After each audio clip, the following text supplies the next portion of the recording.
In 1241, the Mongol Empire stood as the most terrifying military force the world had ever seen. They had crushed armies from China to Persia, leaving only devastation in their wake. Their horsemen were unstoppable, their tactics flawless, their discipline absolute. Clothes trembled as this seemingly invincible horde advanced westward, annihilating everything in its path. But then something unexpected happened.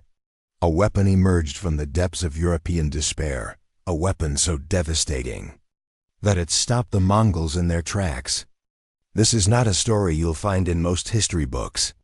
This is the untold truth about how Europe survived its darkest hour and the secret weapon that changed everything. To understand what made this weapon so revolutionary, we must first grasp the sheer horror that Europe faced. The Mongol invasion was not just another military campaign. It was a horseback apocalypse. By 1240, the descendants of Uskh had perfected the art of conquest into a science. Their armies moved faster than any other force in history, covering up to 100 miles a day. They attacked without warning, encircled their enemies with precision, and showed no mercy to those who resisted. The Mongols didn't just defeat armies. They annihilated entire civilizations. In Russia, they razed Kyiv, massacring tens of thousands. In Poland, they crushed the combined forces of European knights at the Battle of Legnica. The Hungarian armies, considered among the finest in Europe, were annihilated at the Battle of Mohi. Survivors described the Mongol warriors as demons who appeared out of nowhere, struck with devastating accuracy, and vanished before reinforcements arrived. Their composite bows could pierce armor at 650 feet. Their cavalry tactics were centuries ahead of European military thinking, and they were led by Batuan and Subutai, two of history's most brilliant military commanders. Europe was gripped by utter panic. Kings and princes sent desperate messengers, pleading for help. The Pope called for a crusade, not against the Muslims, but against this Eastern threat. But this was what made the Mongols truly terrifying. They learned from every battle, studied their enemies, adapted their tactics, and returned stronger. They had defeated every type of warfare they had faced, from Chinese sieges to Persian heavy cavalry, European knights with their heavy armor, and feudal tactics seemed just another obstacle to overcome. The stakes were incredibly high. Had the Mongols continued their advance, European civilization as we know it would have ceased to exist. This was no exaggeration. Contemporary accounts describe villages where not a single soul remained alive. Entire regions were depopulated. The Mongols practiced psychological warfare on an unprecedented scale, deliberately spreading tales of their atrocities to break the enemy's morale, even before battles began. European armies faced an impossible challenge. How do you fight an enemy that moves faster than your scouts can report? How do you defend stone castles when the Mongols had already conquered the most sophisticated fortifications in China? How do you counter cavalry tactics that had been developed over centuries of constant warfare in the Asian East? The traditional European answer, heavily armored knights charging in formation, had already failed spectacularly in Poland and Hungary. Something more was needed, something revolutionary. But Europe had something the Mongols hadn't fully experienced before. Europeans had fought each other for centuries, developing weapons specifically designed to counter heavy cavalry and fortified positions. And buried in the arsenal of European warfare was a weapon that would become the Mongols' worst nightmare. The Mongols were renowned for their mobility and ranged combat. They avoided close-quarters combat whenever possible. Their strategy was to lure the enemy in, wear them down, and then strike at the perfect moment. But what if there was a weapon that could reach them first? What if their tactical advantages could be turned into vulnerabilities?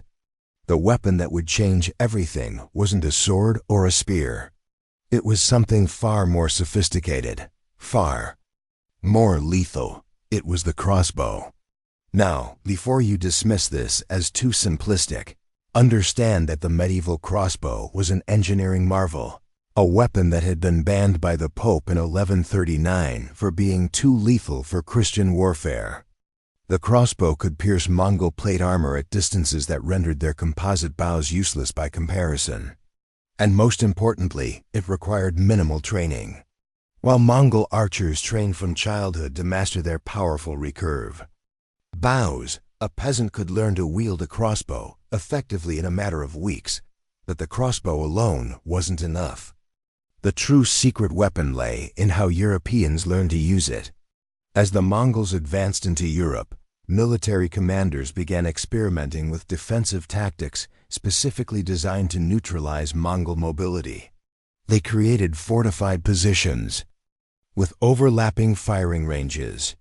They developed rapid reload techniques using teams of crossbowmen working in rotation. They constructed barriers and obstacles that funneled Mongol cavalry into combat zones, where crossbow bolts could pierce through ranks of riders. Crossbow bolts were devastating, unlike arrows, which relied on the archer's strength and technique. Crossbow bolts were propelled by mechanical force stored in steel or composite limbs. They flew straighter, hit harder, and could penetrate armor that would stop conventional arrows. A Mongol warrior's sheet armor, effective against bladed weapons. And most arrows offered little protection against a crossbow bolt, fired at close range. Even their legendary mobility became a liability when facing massed crossbow fire in close quarters. But technology alone never wins wars. What made the crossbow truly effective was the tactical revolution that accompanied it. European commanders began to study Mongol tactics with the same intensity with which the Mongols studied their enemies. They identified weaknesses in their strategy. The Mongols excelled in open terrain, where their mobility gave them overwhelming advantages. Therefore, the Europeans refused to fight in open battle. Instead, they developed a defensive strategy that historians would later call defense in depth. Rather than engaging the Mongols in pitched battles, European forces fortified key positions, turning cities and castles into weapons. They positioned crossbowmen on walls and towers, creating interlocking zones of fire that made any approach suicidal. They flooded fields and destroyed bridges, funneling Mongol movements into areas where the advantages of their cavalry were lost. Forced into these confined spaces, the Mongol horsemen became targets of massive crossbow volleys. The psychological impact was profound. Mongol warriors, accustomed to controlling the battlefield, found themselves under accurate fire from distances they could not effectively return. Their horses, essential to their tactics, became a burden as crossbow bolts brought down both riders and mounts. For the first time in their westward expansion, the Mongols faced an enemy that could seriously wound them without engaging in close combat.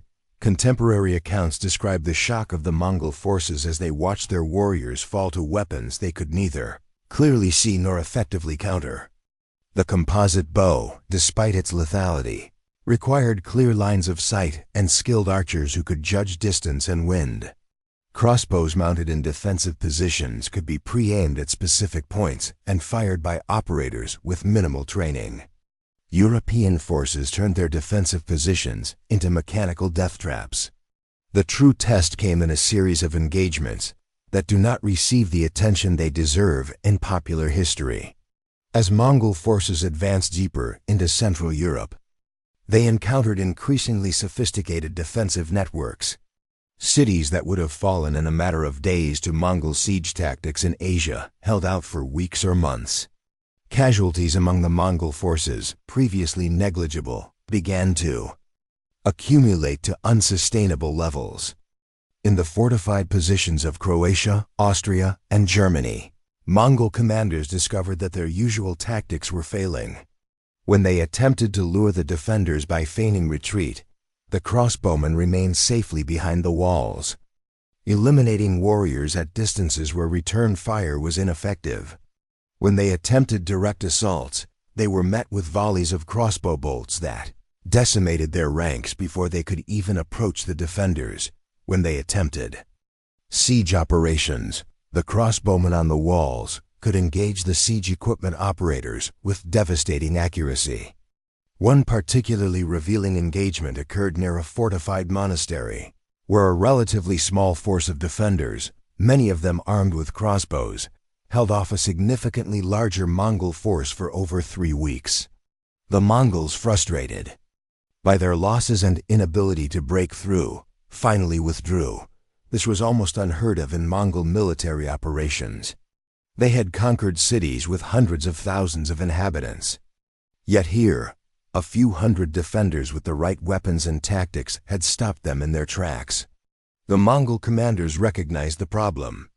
In their reports to the Great KH, they noted the difficulty of operating in densely forested and fortified European territory, and specifically mentioned the effectiveness of European missiles. They were learning, as always, but this time the learning came at a cost that called into question the continuation of their westward expansion. But this is where the story takes an unexpected turn. Just as European defenses were proving their effectiveness, just as the secret of the crossbow and defensive tactics was being revealed, something happened that would change everything. This is the turning point in our story. The unexpected twist. In December 1241, news reached the Mongol armies in Europe that the great Kh Gegedi had died thousands of miles away in Mongolia. According to Mongol tradition, all members of the royal family and their military commanders were required to return to Karakorum, the Mongol capital, to elect a new great Kh. This was not optional. It was fundamental to the Mongol political structure. Batuan, Subutai, and all the other major commanders had to abandon their campaigns and begin the journey back to Mongolia. Now the question historians still debate is, would the Mongols have continued their invasion if Gegedi hadn't died? The traditional narrative claims that the Mongol retreat was solely due to the succession crisis. But newly discovered documents and a closer analysis of Mongol battle reports suggests something else. The Mongols were already facing unexpected resistance. Their casualty rate was mounting. The swift and decisive victories they had achieved in Russia and Hungary were not materializing in the heavily fortified regions of Central and Western Europe. The crossbow and the defensive tactics developed around it weren't working perfectly. Not everywhere, but well enough for Mongol commanders to question whether the conquest of Europe was worthwhile. When the order to return for the succession finally came, it may have been met with more relief than frustration. The Mongols had run up against a wall, and that wall was lined with crossbows. What made the European defensive success so remarkable was not just the crossbow itself, but the speed with which military thinking evolved in response to an existential threat. Within months of the first Mongol incursions, information about their tactics was spreading across Europe through messenger networks, church channels, and trade routes. Military commanders who had never seen a Mongol warrior were preparing defenses based on reports from Poland and Hungary. This information network became Europe's second secret weapon. Unlike previous invasions where each region had to learn from its own bloody defeats, Europeans shared tactical intelligence with unprecedented speed. When the Mongols raided Austria and Croatia, they found defenders already implementing tactics specifically designed to counter Mongol strategies. Crossbow production ramped up across Europe. Training programs were established. Defensive positions were reinforced with crossbow platforms. The manufacturing capacity of European kingdoms became crucial. The production of crossbows, already well established for hunting and warfare, experienced a boom. Italian city-states, German principalities, and French dominions contributed to an arms race that flooded defensive positions with these powerful weapons. The Mongols, despite their military sophistication, could not match European manufacturing capacity with regard to these specific weapons. Their composite bows were superior in many respects, but they required specialized materials and skilled craftsmen. Crossbows could be mass-produced. European commanders also learned to use terrain more effectively. The forests, swamps, and fortified cities of Central and Western Europe were very different from the open plains where Mongol tactics had been perfected. Every city became a potential strongpoint, every forest an opportunity for an ambush, and every river crossing a bottleneck defended by crossbowmen. The Mongols found themselves fighting not just armies, but an entire continent that was becoming a fortified labyrinth. The culminating moment of this confrontation did not occur in a single great battle, but in a realization that permeated the entire Mongol command structure. The cost-benefit analysis of conquering Europe had shifted. Previous Mongol conquests had yielded enormous wealth, productive populations, and strategic advantages. Europe, while rich in some areas, was fragmented, heavily defended, and its subjugation proved far more costly than intelligence had suggested. When Beta K and his commanders received news of Geday's death and began their retreat, they left behind a Europe that had learned how to fight them. The crossbow had proven to be the great tool for leveling the playing field. It was the weapon that could kill a Mongol warrior as effectively as one with a composite bow, but from the safety of fortified positions and with far less training. The defensive tactics developed during this crisis would influence European military thinking for centuries.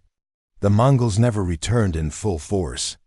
Subsequent Khans focused on consolidating their vast empire, managing domestic politics, and conquering regions where resistance was less organized.